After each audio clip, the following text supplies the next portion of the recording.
ഈശോമിശിഹായ്ക്ക് സ്തുതിയായിരിക്കട്ടെ. ദിവ്യകാരുണ്യ ആരാധനയിലേക്ക് നമ്മൾ പ്രവേശിക്കുകയാണ്. ഉട്ടുകുത്തിയോ എഴുന്നേറ്റ് നിന്നോ ആദരപൂർവ്വം ഈശോയെ നമ്മുടെ ഇടയിലേക്ക് നമുക്കിപ്പോൾ സ്വീകരിക്കാം.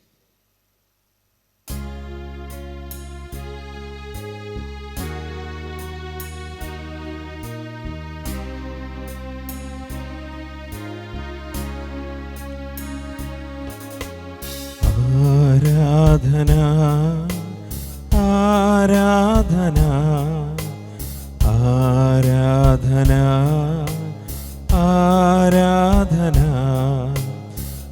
ആരാധന ആരാധന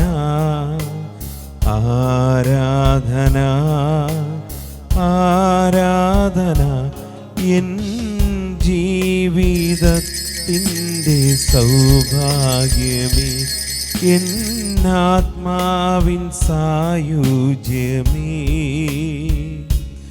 ഒരു നാളിലും പിരിയാത്ത എൻ സ്നേഹമേ, ഓ ദിവ്യകാരുണ്യമേ, ആരാധന ഗീതം പാടാം, ആ തിരുനാമത്തെ വാഴ്ത്താം, ഓ ദിവ്യകാരുണ്യ സ്നേഹമേ, അങ്ങേക്കൊരായിരം സ്തോത്രമേകാം, ഓ ദിവ്യകാരുണ്യ സ്നേഹമേ, അങ്ങേക്കൊരായിരം സ്തോത്രമേകാം. പരിശുദ്ധ പരമ ദിവ്യകാരുണ്യത്തിന് എന്നേരവും ആരാധനയും സ്തുതിയും പുകഴ്ചയും ഉണ്ടായിരിക്കട്ടെ. ദൈവസന്നിധിയിൽ എഴുന്നേറ്റ് നിന്ന് ദൈവത്തെ നമുക്ക് ആരാധിക്കാം. ഈശോയുടെ സ്നേഹം നമുക്ക് അനുഭവിക്കാം. ഈശോയുടെ കരങ്ങളിലേക്ക് നമ്മുടെ ജീവിതം സമർപ്പിക്കാം. നമ്മൾ ഈ ആരാധനയിൽ ധ്യാനിച്ച് പ്രാർത്ഥിക്കുന്നത് ഈശോയുടെ മുമ്പിൽ ഉണർവോടെ പ്രാർത്ഥിക്കണം എന്നുള്ളതാണ്. ക്രിസ്തീയ ജീവിതം ഉണർവോടെ പ്രാർത്ഥിച്ച് നയിക്കേണ്ടതാണ്. ഇതുമായി ബന്ധപ്പെട്ട ഒരു വചനഭാഗം നമുക്ക് ശ്രവിക്കാം. റോമാലേഖനം 13-ാം അധ്യായത്തിൻ്റെ 11 മുതൽ 14 വരെയുള്ള വചനഭാഗം. Romans chapter 13 verses 11 to 14. ഇതെല്ലാം ചെയ്യുന്നത് കാലത്തിൻ്റെ പ്രത്യേകത അറിഞ്ഞുകൊണ്ട് വേണം.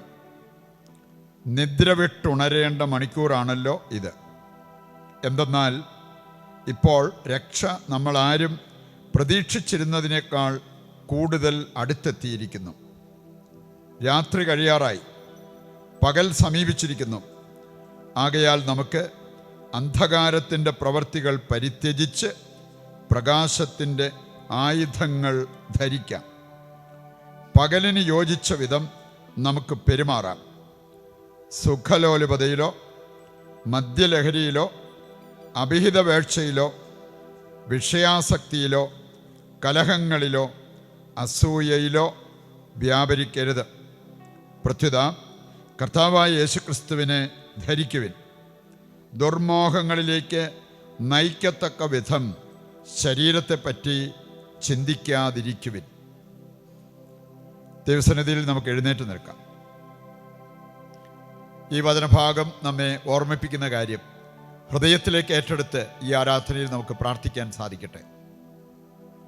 എഫേസസ് 6-ാം അധ്യായം അതിൻ്റെ 18-ാമത്തെ വചനം കൂടി എടുക്കുമ്പോൾ അവിടെയും നമ്മൾ കാണുന്നുണ്ട്, നാം അവിശ്രാന്തം ഉണർന്നിരുന്ന് പ്രാർത്ഥിക്കണം.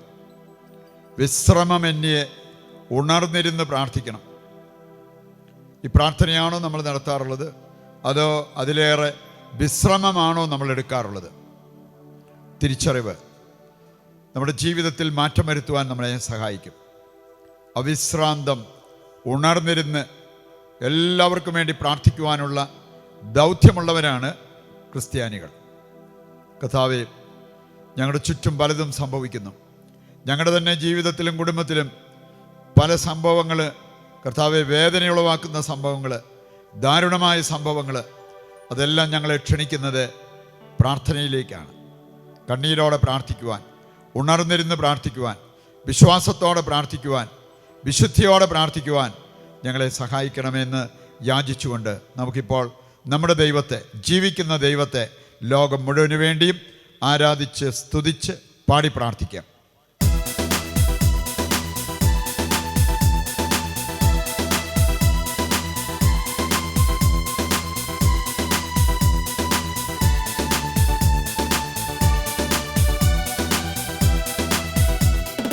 ഉണർവിൻ വരം ലഭിപ്പാൻ ഞങ്ങൾ വരുന്നു തിരുസവിധേ.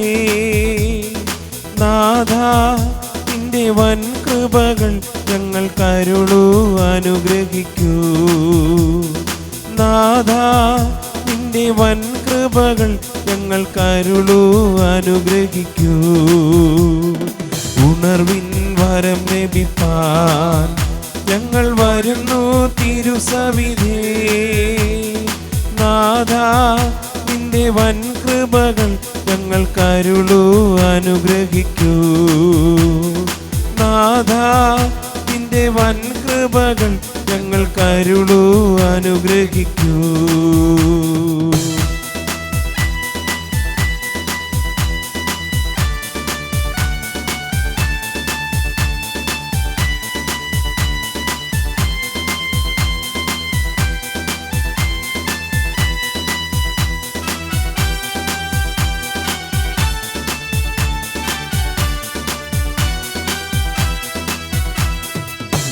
ദേശമെല്ലാം ഉണർന്നിടുവാൻ, യേശുവിനെ ഉയർത്തിടുവാൻ. ദേശമെല്ലാം ഉണർന്നിടുവാൻ, യേശുവിനെ ഉയർത്തിടുവാൻ. ആശിഷമാരി അയക്കണമേ ഈ ശിഷ്യരാം നിന്ദാസരിന്മേൽ. ആശിഷമാരി അയക്കണമേ ഈ ശിഷ്യരാം നിന്ദാസരിന്മേൽ. എല്ലാവരും ചേർന്ന് വരം ലഭിപ്പാൻ ഞങ്ങൾ വരുന്നു തിരുസവിധേ. നാഥാ, നിന്റെ വൻ കൃപകൾ ഞങ്ങൾ കരുളൂ, അനുഗ്രഹിക്കൂ. നാഥാ, നിന്റെ വൻ കൃപകൾ ഞങ്ങൾ കരുളൂ, അനുഗ്രഹിക്കൂ.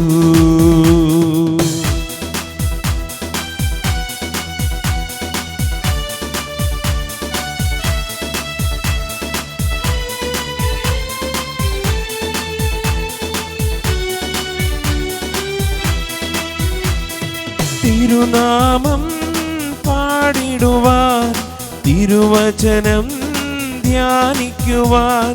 തിരുനാമം പാടിടുവാൻ, തിരുവചനം ധ്യാനിക്കുവാൻ. ഉണർവിൻ ശക്തി അയക്കണമേ ഈ ശിഷ്യരാം നിന്ദാസരിന്മേൽ.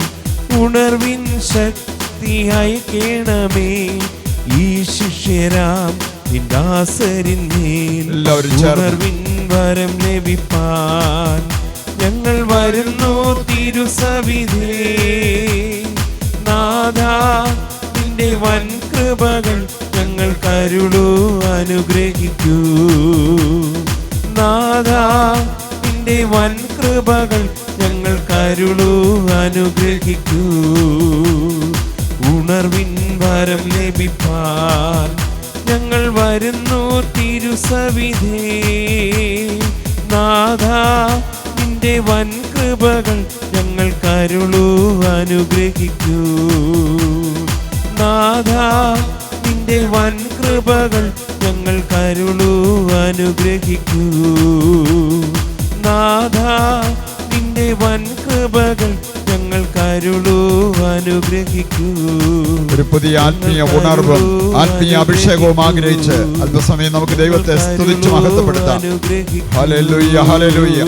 കർത്താവേ, ഞങ്ങൾ ഒന്നുയർന്നങ്ങി ആരാധിക്കുന്നു, സ്തുതിക്കുന്നു. ഒരു അഭിഷേകത്തിനായി പ്രാർത്ഥിക്കുന്നു. ഉണർവിനായി ഞങ്ങൾ പ്രാർത്ഥിക്കുന്നു.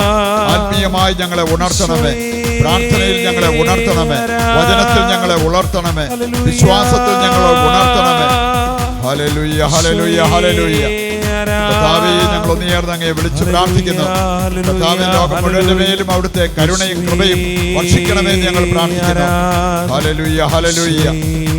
യേശുവേ നന്ദി, യേശുവേ നന്ദി, യേശുവേ നന്ദി, യേശുവേ നന്ദി.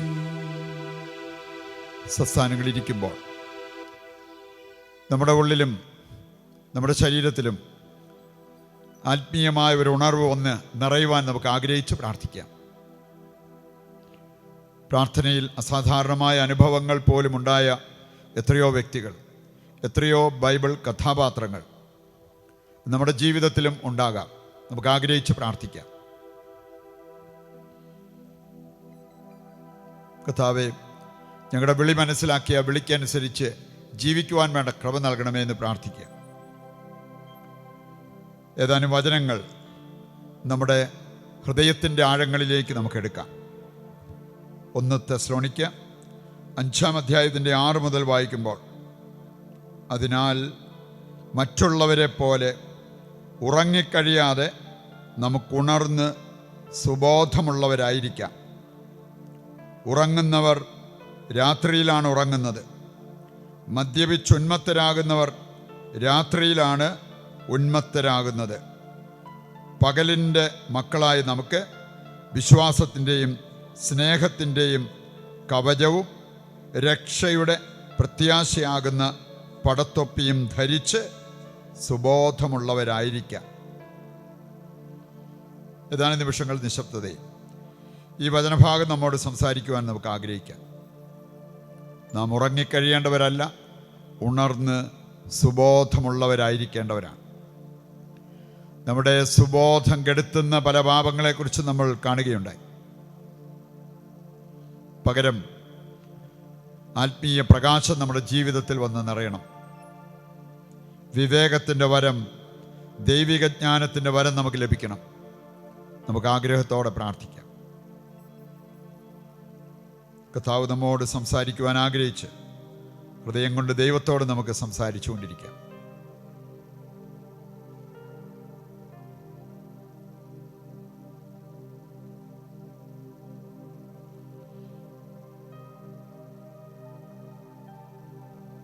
എഫേസസ് 5-ാം അധ്യായം 14 മുതലുള്ള വചനം വായിച്ചാലും അവിടെയും പറഞ്ഞിട്ടുണ്ട്, ഉറങ്ങുന്നവരെ ഉണരുക, ക്രിസ്തു നിന്റെ മേൽ പ്രകാശിക്കും. ഉറങ്ങുന്നവരെ ഉണരുക. നാം പ്രാർത്ഥിക്കാനിരുന്നാൽ ഉണർന്നിരുന്നാണോ പ്രാർത്ഥിക്കാറുള്ളത്, അതോ ഉറങ്ങിപ്പോകാറുണ്ടോ? ബലിയർപ്പണത്തിന് പോയാൽ ഉണർന്നിരുന്ന് ബലിയർപ്പിക്കാൻ പറ്റുന്നുണ്ടോ, അതോ ഉറങ്ങിപ്പോകാറാണോ ഉള്ളത്? ദൈവവചനം പറയുകയാണ്, ഉറങ്ങുന്നവരെ ഉണരുക, അപ്പോൾ ദൈവം നിന്റെ മേൽ പ്രകാശിക്കും. നമുക്ക് വേണ്ടത് ഈ ദൈവിക പ്രകാശമാണ്. അതിന് നാം ഉണർവോടെ പ്രാർത്ഥിക്കണം. കർത്താവേ, എൻ്റെ ജീവിതത്തിൽ വന്നു പോയ പാപങ്ങൾ, പ്രത്യേകിച്ച് ഉണർന്നിരുന്ന് പ്രാർത്ഥിക്കുന്നതിൽ എനിക്ക് വന്ന പരാജയങ്ങൾ, അവയ്ക്ക് മാപ്പ് ചോദിക്കുന്നു. സുഭാഷിതങ്ങൾ 20:13 വായിച്ചാൽ അവിടെ നമ്മൾ കാണുന്നുണ്ട്, ഉറക്കത്തിന് നീ അടിമയാകരുത്. ഉറക്കത്തിന്. ചിലരെവിടെ ഇരുന്നാലും എന്തിനിരുന്നാലും അപ്പോഴേ ഉറങ്ങിപ്പോകും. ഉറങ്ങാതിരിക്കാനുള്ളൊരു ശ്രദ്ധ പോലും കാണിക്കാതെ ഇരുന്ന് കൂടുതൽ സമയം ഉറങ്ങി ജീവിതം കഴിക്കുന്നവർ. കർത്താവേ, അങ്ങ് വചനത്തിൽ പറയുന്നുണ്ടല്ലോ, ഉറക്കത്തിന് നീ അടിമയാകരുത്. സുഭാഷിതങ്ങൾ 20:13. സുഭാഷിതങ്ങൾ 24, 33, 34 വചനങ്ങൾ എടുത്താൽ അലസതയും ഉറക്കവും തമ്മിലുള്ള ആ ഒരു ബന്ധം അവിടെ പറഞ്ഞിട്ടുണ്ട്. അലസൻ്റെ മനസ്സിൽ കൂടെ പോണ ചിന്ത, അല്പം കൂടി മയങ്ങാം, വിശ്രമിക്കാം, കൂളായിട്ടിരിക്കാം. അധ്വാനിക്കാതെ അലസതയിൽ കഴിയുന്ന വ്യക്തികൾ അവരാണ് കൂടുതൽ ഉണർന്നിരിക്കേണ്ട സമയത്തും ഉറങ്ങി സമയം ചെലവഴിക്കുന്നത്. അവൻ്റെ ഈ ഉറക്കം മൂലം വരുന്ന കാര്യം എന്താണെന്ന് അവിടെ പറഞ്ഞിട്ടുണ്ട്. ഫലമോ ദാരിദ്ര്യം അവനെ പിടികൂടും. ദാരിദ്ര്യം, ആത്മീയ ദാരിദ്ര്യത്തിൽ കഴിയുന്ന വ്യക്തികളുണ്ട്. കാരണം അലസത. ഉണർന്നിരുന്ന് പ്രാർത്ഥിക്കാൻ പറ്റാതെ പ്രാർത്ഥനയിലും ആത്മീയ അഭ്യാസങ്ങളിലുമൊക്കെ ഉറങ്ങിപ്പോകുന്നവർ ആത്മീയ ദാരിദ്ര്യം അനുഭവിക്കും. റോമാലേഖനം 11:8 വചനമെടുത്താൽ 3 കാര്യങ്ങൾ അവിടെ എടുത്തു പറഞ്ഞിരിക്കുന്നത് കാണാൻ പറ്റും. നിദ്രാലസമായ ആത്മാവ്, നിദ്രാലസമായ ആത്മാവ്, ഉണർവില്ലാത്ത ഉറങ്ങിക്കിടക്കുന്ന ആത്മാവ്. 2ാമത്തെ കാര്യം കാഴ്ചയില്ലാത്ത കണ്ണ്. 3ാമത്തെ കാര്യം കേൾവിയില്ലാത്ത ചെവി. കാഴ്ചയില്ലാത്ത കണ്ണ്, കേൾവിയില്ലാത്ത ചെവി. അപ്പോസ്തല പ്രവർത്തനം 28-27 യെശയ്യാ 6:9-10 വചനങ്ങളും വായിക്കുമ്പോൾ നമുക്കിത് കാണാൻ പറ്റും. അവർ കണ്ണുകൊണ്ട് കാണുകയും കാതുകൊണ്ട് കേൾക്കുകയും ഹൃദയം കൊണ്ട് മനസ്സിലാക്കുകയും ഞാൻ അവരെ സുഖപ്പെടുത്തുകയും ചെയ്യുക അസാധ്യം. കാരണം പറഞ്ഞിട്ടുണ്ട്, അവരുടെ ഹൃദയം കഠിനമായിരിക്കുന്നു. നമ്മുടെ ഹൃദയം കഠിനമായ നമ്മൾ പലതും കാണും, പക്ഷെ അതെന്താണെന്ന് മനസ്സിലാക്കണമെന്നില്ല. പലതും കേൾക്കും, മനസ്സിലാകണമെന്നില്ല. അനുതാപം നമുക്ക് വരണമെന്നില്ല. രക്ഷയുടെ അനുഭവത്തിലേക്ക് നമ്മൾ വരണമെന്നില്ല. അത് വല്ലാത്തൊരവസ്ഥയാണ്. ഒരുപാട് പ്രാർത്ഥിക്കുന്നവർക്കും ഓടി നടന്ന് ശുശ്രൂഷ ചെയ്യുന്നവർക്കും ഈ ഒരവസ്ഥയിലേക്ക് അധപതിക്കാൻ പറ്റും. നമ്മൾ വിചാരിക്കുന്നു നമ്മൾ ഒത്തിരി കാര്യങ്ങൾ ചെയ്യുന്നുണ്ടെന്ന്. പക്ഷേ ഹൃദയം കഠിനമായിരിക്കുന്നത് കൊണ്ട് രക്ഷയുടെ അനുഭവം, ദൈവാനുഭവം ഇതൊക്കെ നമുക്ക് ഉണ്ടാകാതെ പോകുന്ന അവസ്ഥ. അല്പസമയം കർത്താവിൻ്റെ മുമ്പിൽ നിശബ്ദതയിൽ ദൈവസ്വരം കേട്ട് പ്രാർത്ഥിക്കാം. ഒരു മാംസള ഹൃദയത്തിന് വേണ്ടി പ്രാർത്ഥിക്കാം. അനുതാപത്തിൻ്റെ കൃപയ്ക്ക് വേണ്ടി പ്രാർത്ഥിക്കാം. ജീവിതത്തിൽ വരുത്തേണ്ട മാറ്റങ്ങൾ വരുത്തുവാൻ വേണ്ട കൃപയ്ക്കായി പ്രാർത്ഥിക്കാം. ദൈവത്തിനു മുമ്പാകെ എളിമപ്പെടാനുള്ള കൃപയ്ക്കായി പ്രാർത്ഥിക്കാം. കർത്താവേ, എന്നെ സഹായിക്കണമേ, അനുഗ്രഹിക്കണമേ, എന്നോട് കരുണ കാണിക്കണമേ എന്ന് യാചിച്ചുകൊണ്ട് നമുക്ക് ഈ അനുതാപഗാനത്തിൻ്റെ ഭാഗമാകാം. ദൈവമേ, ഞാനൊരു പാപി, നിന്നെ അറിയാത്ത പാപങ്ങളോർത്തോർത്ത് കരയാനറിയാത്ത പാപിയാണു ഞാൻ. ദൈവമേ,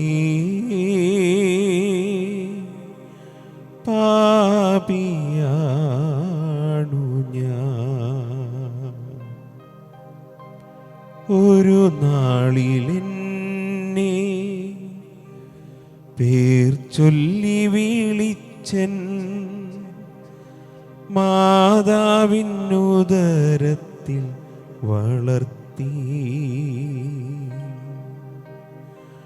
ഒരു നാളിലെന്നെ പേർ ചൊല്ലി വിളിച്ചൻ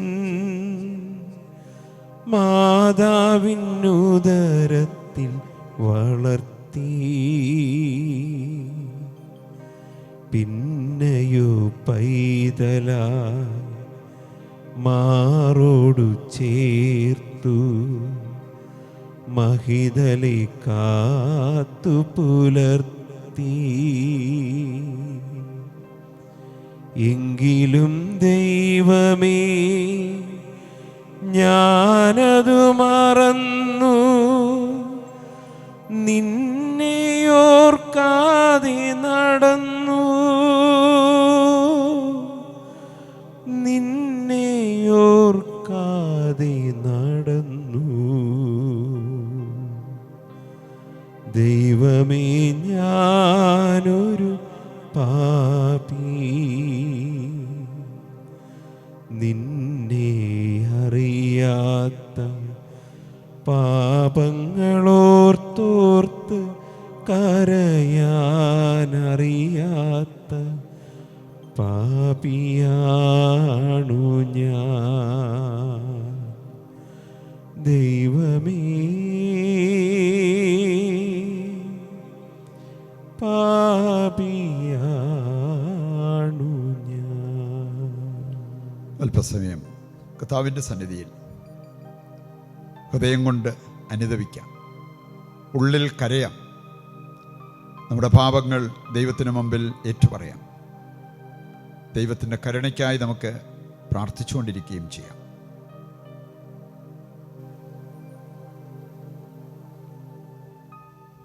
ദിവ്യകാരുണ്യനാഥൻ്റെ സ്നേഹവലയത്തിലാണ് നാം. ആ സ്നേഹത്താൽ നയിക്കപ്പെട്ട് നമ്മളെടുക്കുന്ന ഓരോ തീരുമാനവും ദൈവം ഏറ്റെടുക്കും, ആശീർവദിക്കും. നമ്മുടെ ജീവിതത്തിന്, കുടുംബത്തിന് അതിൻ്റേതായ അനുഗ്രഹങ്ങൾ ലഭിക്കുകയും ചെയ്യും. ആത്മീയ ഉണർവ് നമ്മുടെ മുഖമുദ്രയായി മാറണം. ഉറക്കം, അസമയത്തുള്ള ഉറക്കം നമ്മെ മരണത്തിലേക്ക് പോലും നയിച്ചേക്കാം. ആത്മീയ മരണം സംഭവിക്കാം, ശാരീരിക മരണം പോലും സംഭവിക്കാം. നമുക്കറിയാം, വാഹനം ഓടിക്കുമ്പോൾ കണ്ണ് നടഞ്ഞു പോയാൽ മതി, അത് ചിലപ്പോൾ മരണത്തിലേക്ക് പോലും നമ്മളെ നയിച്ചെന്ന് വരും. അപ്പസ്തോല പ്രവർത്തനം 20-ാം അധ്യായം 7 മുതൽ വായിക്കുമ്പോൾ യൗത്തിക്കോസിനെ കുറിച്ച് പറഞ്ഞിരിക്കുന്നത് നമ്മൾ കാണുന്നുണ്ട്. വചന ശുശ്രൂഷയുടെ, ആത്മീയ ശുശ്രൂഷയുടെ സമയത്ത് അവൻ ഉറങ്ങിപ്പോയി, ഗാഠനിദ്രയിലാണ്ടു. 3-ാം നിലയിൽ നിന്നും താഴേക്ക് മറിഞ്ഞു വീണു. അവർ ചെന്നോക്കിയപ്പോൾ അവൻ മരിച്ചു കിടക്കുന്നതായിട്ട് കണ്ടു. പൗലോസ് വന്ന് അവനെ ചേർത്ത് പിടിച്ച് പ്രാർത്ഥിച്ച് അവന് വീണ്ടും ജീവൻ ലഭിക്കുന്നതിനെക്കുറിച്ച് അപ്പസ്തോല പ്രവർത്തനം 20-ാം അധ്യായത്തിൽ നമ്മൾ വായിക്കുന്നുണ്ട്. അതുകൊണ്ട് ആത്മീയ മരണം പോലെ ശാരീരിക മരണത്തിന് പോലും അസമയത്തെ ഉറക്കം കാരണമാകാം. അത് വരാതിരിക്കാൻ ദൈവത്തോട് നമുക്ക് പ്രാർത്ഥിക്കാം. ചിലർക്ക് പ്രാർത്ഥിക്കാനിരിക്കുമ്പോൾ മാത്രം വരുന്ന ഒരു ഉറക്കം, ക്ഷീണം, അതിന് നമുക്ക് വേണ്ടത് ഡെലിവറൻസ് പ്രയറാണ്. ആ ബന്ധനമഴിയാൻ നമ്മൾ പ്രാർത്ഥിക്കണം. നമ്മൾ എത്ര ഉറങ്ങി ആ ക്ഷീണം മാറ്റാൻ നോക്കിയാലും മാറിയെന്ന് വരില്ല.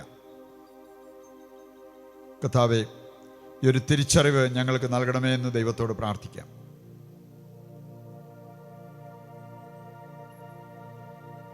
ദൈവത്തിൻ്റെ സ്വരം കേൾക്കാം, അതനുസരിക്കുവാനുള്ള തീരുമാനമെടുക്കാം. നമ്മുടെ ജീവിതത്തിൻ്റെ തെറ്റുകൾ തിരുത്തുവാനുള്ള തീരുമാനമെടുക്കാം. ആഗ്രഹിച്ചാൽ ദൈവം അതിന് നമ്മെ സഹായിക്കും.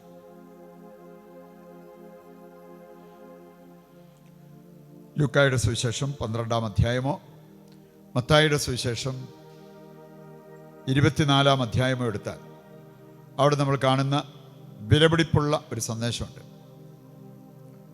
ക്രിസ്തീയ ജീവിതം അനുഗ്രഹപ്രദമാകാൻ, നാം അപകടത്തിൽ പെടാതിരിക്കാൻ, നിത്യനാശം നമുക്ക് വരാതിരിക്കാൻ നാം ശ്രദ്ധിക്കേണ്ട 3 കാര്യങ്ങൾ അവിടെ പറഞ്ഞിട്ടുണ്ട്. 1, ജാഗരൂകരാവുക. 2-ാമത്തെ കാര്യം ഉണർന്നിരിക്കുക. 3-ാമത്തെ കാര്യം ഒരുങ്ങിയിരിക്കുക.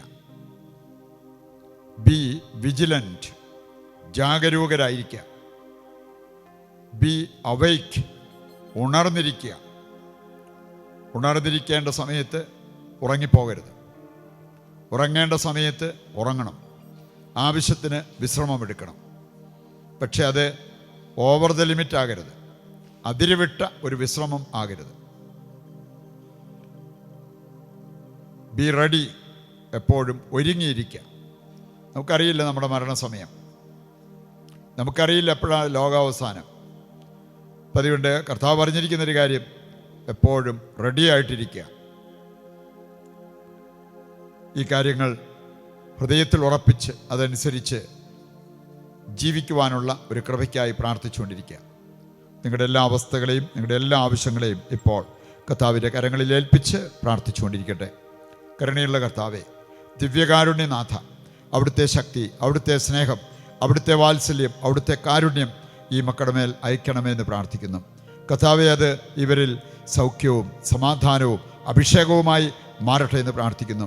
അങ്ങയോട് നിലവിളിച്ച് പ്രാർത്ഥിക്കുന്ന, അങ്ങയുടെ സഹായം തേടി പ്രാർത്ഥിക്കുന്ന ഈ മക്കൾക്ക് വേണ്ടതെല്ലാം അവിടുന്ന് നൽകി അനുഗ്രഹിക്കണമേ. കർത്താവേ, അങ്ങൊന്ന് കൽപ്പിച്ചാൽ അതുപോലെ സംഭവിക്കും. അങ്ങൊരു വാക്ക് അരുൾ ചെയ്താൽ അത് നിറവേറും. ഇവരുടെ ജീവിതത്തിൽ കർത്താവെ അവിടുന്ന് അരുൾ ചെയ്ത് ഇവർക്ക് വേണ്ട അനുഗ്രഹം നൽകണമേ എന്ന് പ്രാർത്ഥിക്കുന്നു.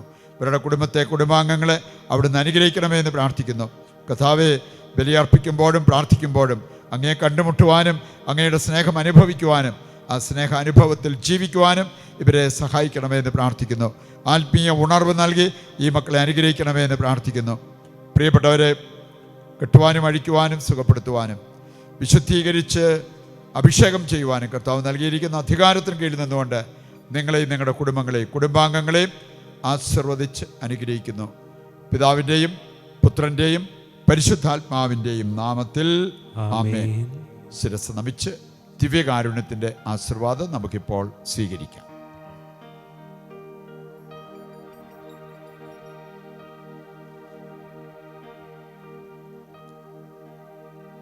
യേശുവേ, ആരാധന ആരാധന.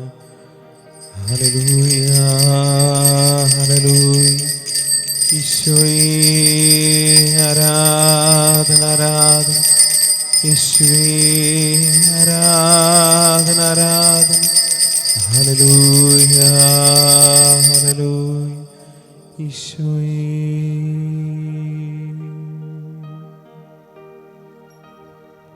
പരിശുദ്ധ പരമമാ ദിവ്യകാരുണ്യമേ,